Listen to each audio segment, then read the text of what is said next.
Hey everybody, it's Sunday night, so let's start it up. As Mick Jagger always says, at his age going up and down, he's on fire all that time. But you know what? We're on fire always here at Unlock the Middle, 7 p.m. Eastern, making sure that we're stronger together. Josh Tawad, proud principal of Memorial Pathway Academy in Garland ISD, Garland, USA, here together with that guy right there.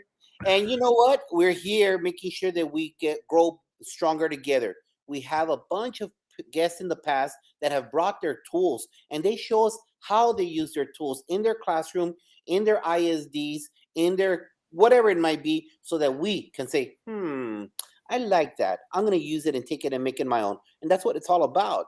It's about growing and learning from each other because education hasn't changed. I don't know, Dean. You're an old guy like I am. And you know what? What do we do as educators? We beg, borrow, and steal from each other, and we make it our own. But that's my story. So if you are in Alaska, if you are in Hawaii, if you are in Maine, or you are in Florida, or anywhere in the 48, come on and join us right now because Dean's going to give you an update on our guests. Take it I'll away, tell Dean. you. Hey, you know what, Josh? I'll tell you what. I love connecting with you. Sometimes that week goes by and I say to myself, what's going on in Texas? What's going on around the world? And I'll tell you what, every time that I get a chance to come to you and talk to you, what I see is that we have common denominators, and that's about kids and staff and doing the very best that we can do. And ultimately, that's why we do this. We're here about just kind of putting nuggets out there for everybody else to see and to kind of grow with us, okay? Because at the end of the day, even with my experience of 20 years plus being a leader, it's not enough. You still learn. And if you're not evolving, you're still buying your pants where, Josh? Montgomery Ward, And you're still buying your videos where? Blockbuster. All right. So again, you need to be able to be sure that you're getting out in front of things and really trying to become better at what you do. So again, my name is Dean Packard, principal of Charlton Middle School, Charlton, Massachusetts. And you know what? Tonight we had a guest on, but unfortunately we had one of those things we call snafus. And we have to allow that to happen. So Josh and I are going to take you down a little bit of a trail here and just talk about a couple of things that I think are really important, and not the least of which would be Josh has been in school for 3 weeks now. I don't stop my school for another week plus. So a week from Monday, we'll have a week from Tuesday, we'll have kids for the first time. So Josh, 3 weeks in, man, talk to me. What's going on? How is it? You know what? For the awesome Jaguars at Memorial Pathway Academy in Garland ISD, we've been doing a great job. We already have had four graduates. Well, their parents are there. They're crying. They're hugging each other because what used to be something not reachable, they made it happen. And you know, with the love of our team members in our non-traditional hallway, encouraging them, making sure that they're on top of them, pushing them because that's what they need to be pushed. They were able to finish that journey that began at Head Start, that journey that began at pre-K, finished with us, and it's such a beautiful thing to see. Not only that, we've been getting a lot of students from Central America, we've been getting a lot of students from Vietnam, and they're coming in, and it's our job to give them that Linus blanket so that they feel comfortable in learning their second language. So it's been something very beautiful. We already started our traditions, Student of the Week. We already started acknowledging perfect attendance. We already started sending out thank you cards. It's those beautiful things that are going on that creates a positive culture within the campus. And it all starts and ends with my chair. Our chair. If you chose to lead, as Principal Cafela says, you need to be on fire. You can't complain. You can't blame anybody else because why not? You chose that chair. And so for us, it's been great. And you know what, Dean? Let me tell you, I had a great experience. Last week, I was asked to go help out at another campus. And you know what? I'm a Falcon. I'm a Falcon for the next couple of days, Shady Falcon. And oh my goodness, those teachers are on fire. They're rocking and rolling. You know that Rona's out there. So it's our job to make sure we go help. And we were there. The Jaguars showed up, and I was greeted by those kid Falcons. Those kids were on fire. I had a great tour guide. I'm gonna be posting on social media. Gene showed me around, and then I met Anaya and Shari, and we talked about their future. They're eighth graders. They want to know about Love it. cosmetology. One of them Love wants it. to be a business person. So, oh my God, it's been great so far. I love being a Shady Falcon. I'm going to ask you a question because I think this is important for anybody who's watching this later on. What is your onboarding process when somebody comes in from another country into your school? What do you do? I know what I do in my school, and I know that I connect with families. I sit down with the kids. I find out their interests, do that inventory. What do you do when somebody comes in for another country? What does it look like? Step number one are they register at our district office, Yeah. and they're provided a baseline exam, Some of you might know it, some of you might not. It's called the Lost Links. So it provides them with a letter, a level from 1 to 5. If they got 1, 2, or 3, they could choose to come to our home. They could select either go to the comprehensive school or come to Memorial Pathway Academy so that they could get a second slow push of learning their second language. Pardon me. And then once they arrive at Memorial, we give them a TEL exam just to be the specificity of their content acquisition and where they're at. Because you know what? These are kids that just came from Vietnam, from Africa, from Learn different to parts speak of the the world. language. Who's Yeah. gonna no? But not only that, Dean. A lot of them had education, but Yep. who wants to take a test the first day that they enroll? No, I get you. No, they're teenagers. So we Yeah. give them another test just to make sure that we assess their level. And from there, our curriculum is still the same as everybody else's, just at a slower pace. And what we do, we use a fundamental 5. We had Sean Kane before, making Yep. sure we do bell to bell, engaging kids. We close the lesson by them speaking or writing. So it's one of those things that's highly engaging. And we have awesome facilitators to ensure that our kids learn their second tongue. All right, now let me ask you this question. They start off, they're there for a week or so. What do you do to ensure that they're going to have stability and sustainability within your school? And again, we're public schools. Guess what? Our doors are open to anybody that comes through. We have an obligation to ensure that they can grow. What does it look like? Non-stop procedures and practices and expectations. It starts with what I do in the morning announcements saying, this is what I need, this is what is expected, this is what I don't want to see. And every day and throughout the day, we make sure that we engage on those items. Not only that, but since our school is so small, all the classrooms are close to each other. And the expectation is you go to next class, next class, next class. And always, our team members are such rock stars. Our newcomer high school, our newcomer middle school, our non-traditional, they're all one big family. There's no separation. It's one thing, and they always engage with the kids, connecting with them. So that's what we do. The protocols, the structures, we guide them. Literally, we guide them to one place to another one so they don't feel scared. Even though it's a small school, it's a new country. So protocols and structures are in place. I love that. Take it another step for me. What do you do to ensure the parents are comfortable leaving their children at your school? How do you make sure that you make that connection as a leader? A to Z, they need to see me. They need to see our assistant principal. So every morning, we're there greeting our kids. We have one basic drop off for the buses, one basic drop off for our car riders. The kids that walk to the school, we're there and we're greeting them. And everybody, if it's Vietnam, we say, "Si ciao." Oh, we will. Yeah, there you go. You can see it right there. Dr. Montgomery, she's saying the same thing. Big smile. There's no substitute for a big smile. I'll tell you right now. That Whatever their language is, that's how we greet them. Whatever their language is, we say that in the morning. Yeah, I love that, man. And I love it. And I'll tell you what, you might think that it's not always so simple. You have to have those processes in place because I'll tell you what, if you don't have them and you don't have a roadmap to ensure that kids feel comfortable, guess what? It falls apart. And the greatest schools have these things 100% lock stop with student support teams, your school counselors, your adjustment counselors, your principals, your nurses, your bus drivers. They all know. They get it, man. We're here for kids. End of story. Figure it out. And you know what, Dean? You're so right about that. And I'm going to let you know, having been, I don't know, I lost track already, 15 or 16 schools in 31 years. I can let you know that if we don't meet the kids. You say 15, 16 schools in 31 years? Yeah. What? I've been at the same one forever. I must be like a dinosaur. I'm going to talk to the superintendent. He needs to move you. You got to go to a new place. I do. I got to get greener pastures. I love where I am, though. That's the problem. And it gets better every year thanks to the people around me. But I'm sorry for interrupting. No, it's all right. Guys, if the kids don't see you and you chose to be the principal, your vision will never happen. If you're the assistant principals, rule number 1 for me is you assist the principal's vision. If you're not visible, the vision will never happen. If we don't greet the kids and they don't feel that they're loved, because you know what? Kids don't care how much you know until they know how much you care. And if you don't put in the time of creating that bond, you will have total chaos and anarchy, and there will be a schism every day from period to period with no success. And a school that's loved, a school that's A-rated, a school that is always at their A game, you know what? They're rowing together. Just like that rowing team from Vail, they're dropping those oars. Also, I hear, because you know what? We don't see a lot of water over here, but we row together. Hey, let me ask you something, man.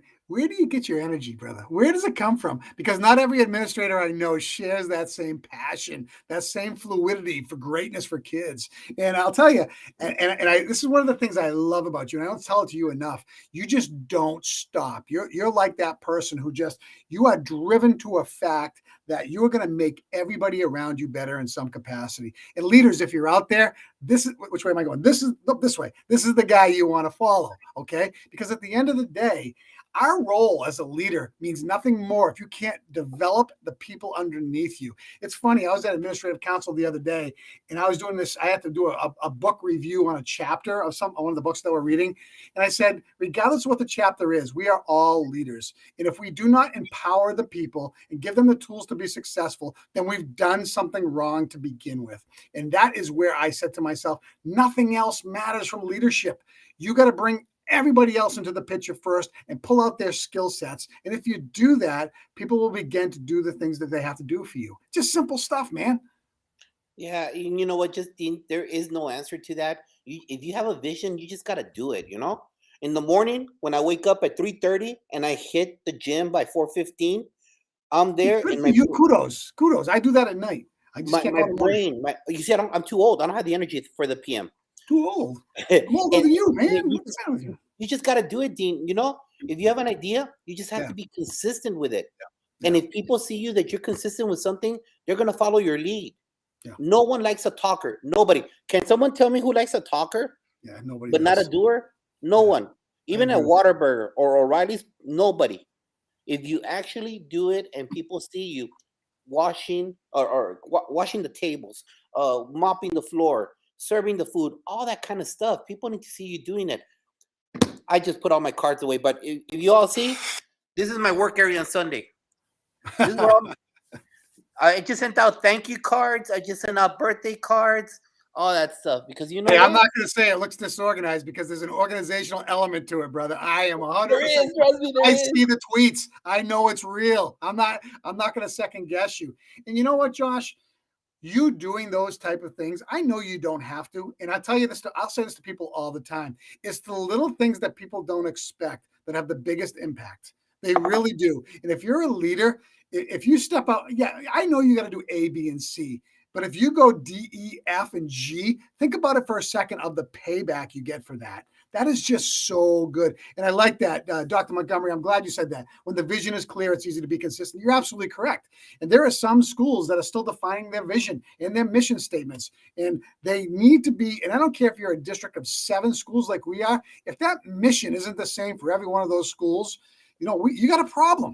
You got 7 different schools going in 7 different directions. And again, your vision, your how, is going to be creative onto yourself. And every leader is a little bit different. And sometimes I say to myself, I can't be exactly the same leader as everybody else in the building. I have my creativity, and I pray to God that my superior never takes that away from me, because there are things I love to do. And I get there are certain non-debatables, equitable processes, okay? If you're a multiple town district, every town has got to get the exact same thing. So again, I'm going to kick it to you for 1 second. I got to mute myself for 1 second. Take that and run. You got it. No, and that's exactly what you said, Dean. It's about having that vision and making sure that it's in place. You know what? I'm very blessed with Memorial Pathway Academy with the Jaguar Familia. They're all on board. You should have seen our PD week. Like I said before, great team members working hard. And you know what? I work with tons of I was an assistant principal for 13 years. I work with tons of assistant principals. I've had my crew of assistant principals sitting in my chair. I'm going to let you know, the Lord has blessed me, and the Lord keeps on blessing me on this beautiful Sunday with people like Dr. Montgomery.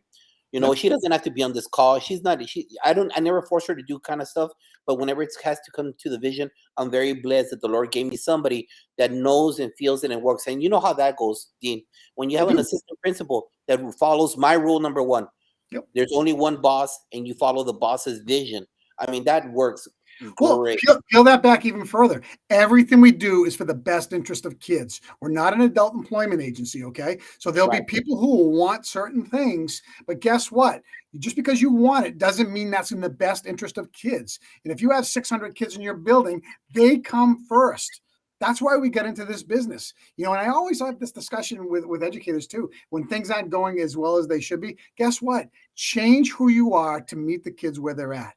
That's the simplest thing ever in education, okay? If you have that ability within you, I don't care if you're a principal, assistant principal, I don't care what you do. If you can have that ability within you to meet kids with that, and guess what? They all don't come to you saying, hello, Mr. Packard, have a great day. That's not the case. They come to us with various backgrounds, various issues, okay? Our job is to make their day the best that it can be for the 6 hours plus that we have them each and every day. I agree. That's simple process. Hey, talk about this for a second here. So you're 3 weeks in. What, any struggles? Anything you're seeing that's not out of the ordinary right now? No, knock on wood. I mean, things are. Like I said, you would expect stuff to happen, roll over from the previous year, but Yep. it hasn't. Dean, I'm very fortunate. You see, if you have people on board, it really kills the noise. And let me tell you, regardless of what you see on social media or everything, everyone has noise. Right. Everybody has noise. Every campus has weebies. Everybody. It doesn't What's a matter. weebie again? What's a weebie? We be here before you, and we be here after After you. you. Okay, so They do everybody exist. has that. It doesn't matter. It comes down to that whole philosophy of, are we doing everything in the best interest of kids? In the recent couple of years, I had somebody say, "Well, we're not here to make friends with the kids, and the only thing Ah, yeah, who says we're that? not here. We're not here What? to be friends with What? them." And I'm like, you know what? That's why I show Rita Pearson's video twice per year. Twice per year, because it's crucial that people remember, yeah, you might not like them, but you know what? You better act like you do. That's what she says. And you know what? They have more struggles that, as Principal Caffelli also says, you could never live in their world. Yeah, you're right. I love what Dr. Montgomery says below here. Josh, thank you so much. There's when there's a great leader, it's easy to follow along. And she's absolutely right. And when you're not afraid to put yourself out there, and you're not afraid to lead and not worry about yourself personally while you're leading, guess what? Guess what? It just happens.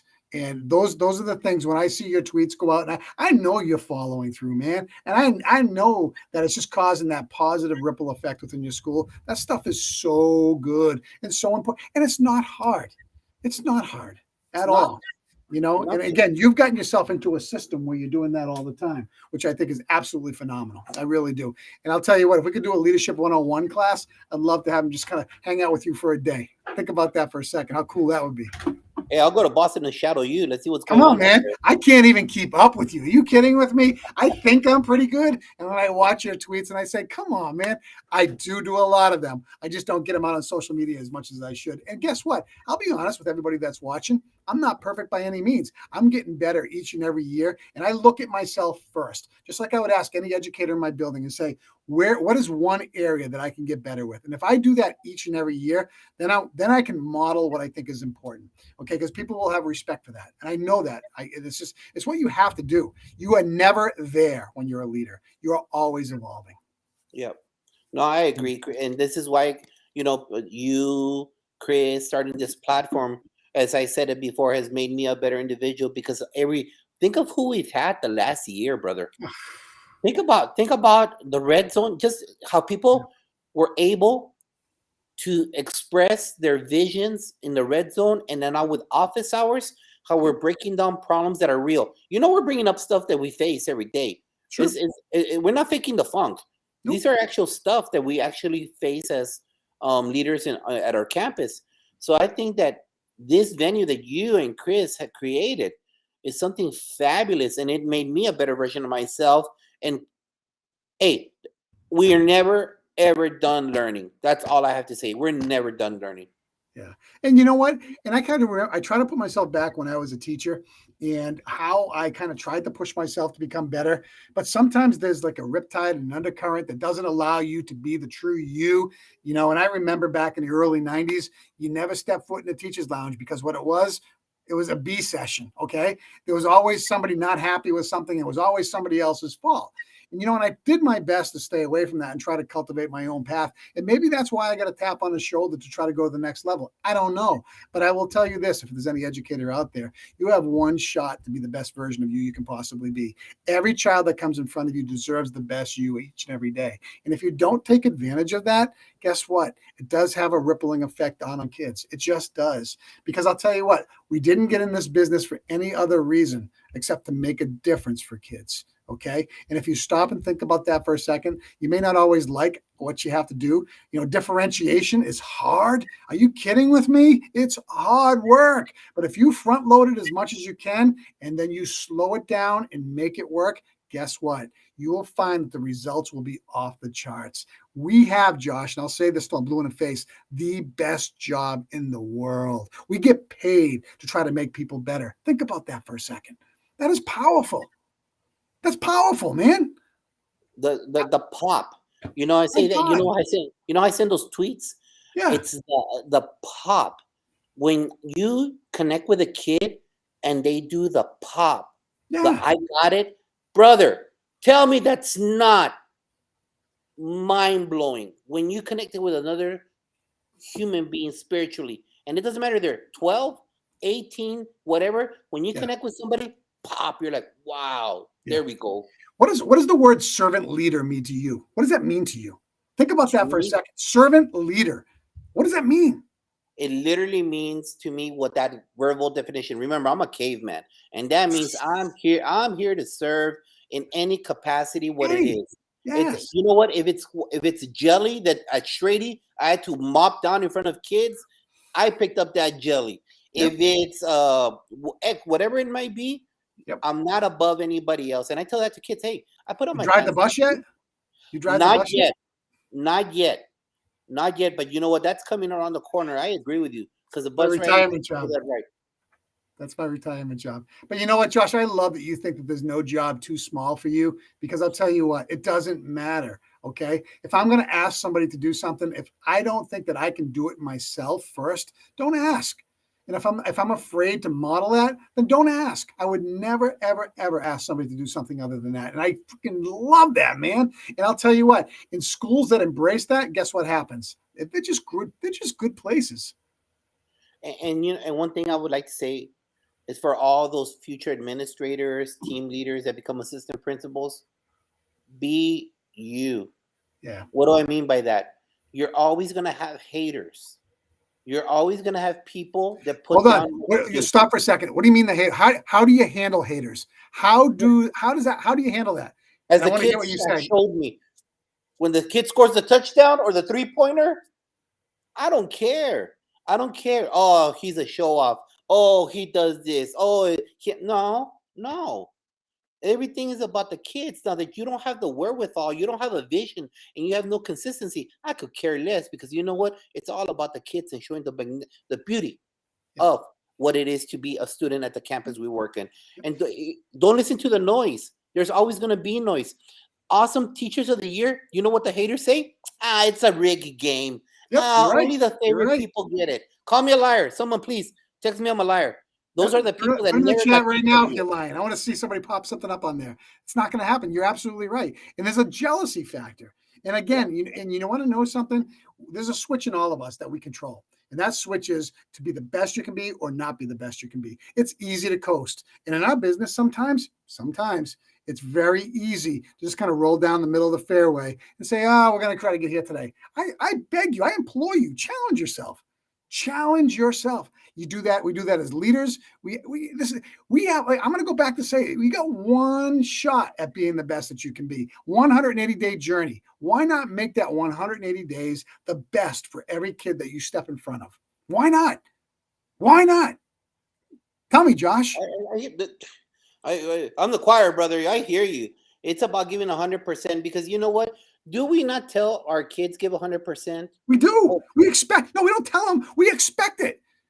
So if we don't expect that of ourselves, and that's a great point. I'm going to put that in my opening day faculty meeting agenda. You know what I mean? If you're expecting this from kids, you darn well better expect it of yourself every single day. And what does that look like? And listen, I mean, when I love the people that work in our building, that work with me, not for me, that work with me. They're just great, great people. And you know what? Sometimes those questions that we ask challenge you to think a little bit about yourself.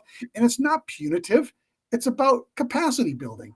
And you know, if I say something to you, don't get mad at me. My job is to make you think a little bit outside the box. And if I don't do that, then I'm not worth my weight as an administrator at all. And you know, and again, Josh, you said multiple different schools. I don't know what that looks like, okay? Because I've had the time to cultivate this one school. Yeah, one of these days I'm going to grow up and I'm going to take a job somewhere else. I think before I retire. But you know, it's this business doesn't have anything to do with you and me. Nothing. Zero. No. What it has to do with how great and how well we can actually plant seeds to make those people working with us better. And you know what, Dean? That's exactly what I talked about this year at our PD, our first week back, was the hyphen. The year you're born, the hyphen, the year you're gone. In that little hyphen, how many lives did you touch? How many kids that you serviced Yeah, will good point. remember you? Because Good you know point. what? All of us have three, maybe five, if Good you point. have a good memory, people that will remember you. So I ask you out there in America, are you one of those 3 to 5 people that a kid will remember your name? Because most kids will say, I had a science teacher, I had a history teacher. Are they the ones that walked on fire for you? And if they're not, or you're not, what can you do to be that hyphen that you touched the life? Yeah. How will your name will go down in history?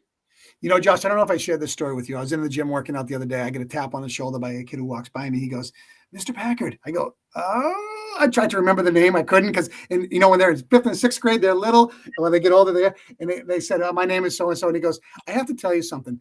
All those town hall speeches, all those developing the whys, it didn't make sense to me when I was in middle school. And it wasn't until I hit my end of my freshman year where I said, you know what? I am going to turn my life around. And I graduated top 10 in my class. I did everything I was supposed to do, and I'm setting my own path. And he goes, I just want to thank you. And I go, I never stopped and thought about for a second that I needed somebody to say thank you to me because that's my job.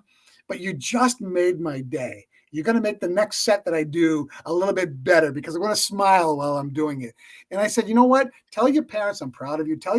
I'm telling you as your past principal, the guy from 10 to 14 where it doesn't mean anything in your world, I'm super proud of you, man. Think about that for a second. Think about that impact. And that just takes off. And they want that. They want that validation from the people in their life that made a difference for them. And I'll tell you, I get goosebumps now thinking about it. And I won't stop that because I think those things are important for overall growth for kids. And and I know you do a lot of that too, Josh.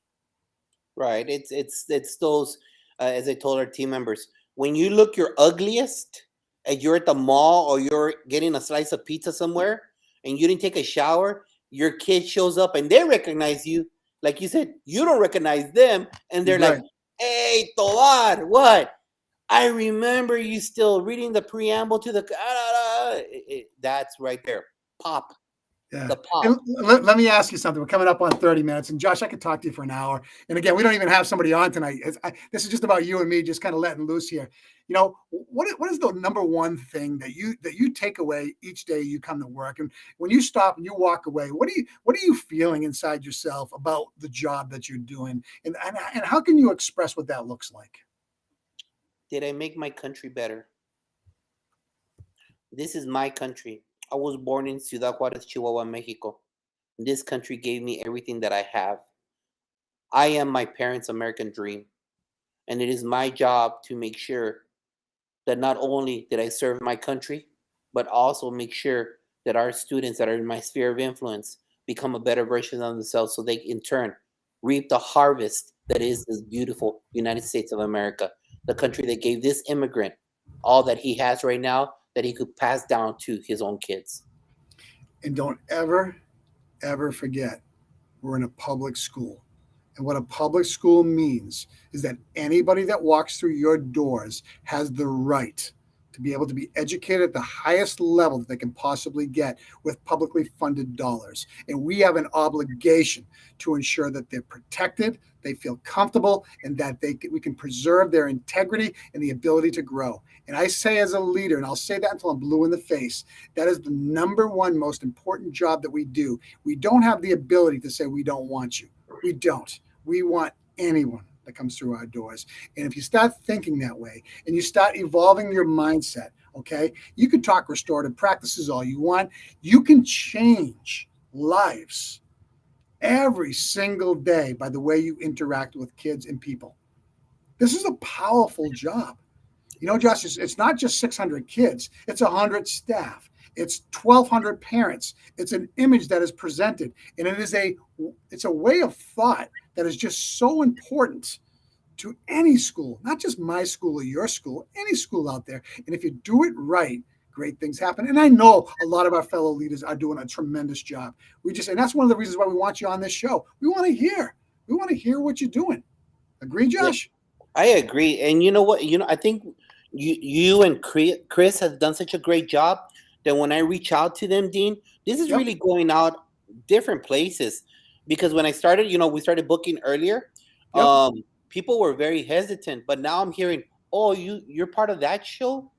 So there's the influence. Dean, that's right there. When you and Chris sat down that summer, the Rona, and you guys came up with this, your harvest is coming in because now we're reaching out and people are seeing and they want to come here and be part of this conversation. So your vision is coming to light. That's helping other educators. Great job, brother. Well, you're part of that too, man. You're a big part of that. Dr. Montgomery, once again, if I can share every day, I feel blessed. I have the opportunity to show kids like me that I can dream big and dreams do come true. Dr. Montgomery, you're absolutely correct. And at whatever age level you're at, and I don't know, and I apologize that I don't know, but I will tell you this. You have a very powerful impact with the way that you act with and the way you speak to those kids. And if you get them dreaming big, guess what? It just opens so many doors. Thank you very, very, very much for sharing that. And, someday we'd like to have Dr. Montgomery on the show here. Let's hear that viewpoint. I absolutely would love that. Hey, closing remarks, my friend. What do you got for me? Anything? 30 minutes? That if you haven't started yet, hey, just jump in the water. It's going to be there. Whether we're ready or not, they're gonna be coming. But ultimately, don't forget that like Dean said earlier, we're in the best profession in the world, the profession that creates all the other professions. We're in public education, and every day we have that one opportunity to change a kid's life. You might be the one that has that one conversation that brings the pop and turns them around because they were dealt a bad hand in life, but you make sure that they got all aces. So be blessed. Remember, you change lives. And just remember, every child comes from somebody's parent, is a parent of somebody. You know what I'm saying? So we have to remember it. And when every child means something when they come in our building, it's so important. Okay. Because that's the way that every parent looks at things. And it's our job to ensure that we align with the way the parents think, but more importantly, support the overall growth of every child that comes in. Josh, thank you so much, man. Always a pleasure talking to you. I could go on for 60 minutes, but this is an abbreviated show tonight. Hold on. Wait. Don't forget. What do you got? Thursday, 9 p.m., the Red Zone. The Red Zone. Football season. Exhibition started already. College football going on. Hey, it's the Red Zone. Here we go, 9 p.m. Eastern. And this panel will be classroom instruction from maybe around the world. You never know. The Red Zone, 9 p.m. Eastern. Be there. Hey, Coach, thank you very much for the kind words as well. We appreciate you being here. We appreciate all you guys tuning in. Please share it out with everybody because, again, these little nuggets just, again, validate the great things that we all do. And it's more important that we recognize you, too, as well, because I know what? You guys are rock stars. This is why we want you guys to be here. We want you guys to come together with us and just become a little bit better. Hey, Josh, that's all that I have. Let's take this one step further. Everybody out there, if you're still in school right now, have a great week. Make it a great week. I still have 1 week to go. Be well. Take care. Reach out to us anytime.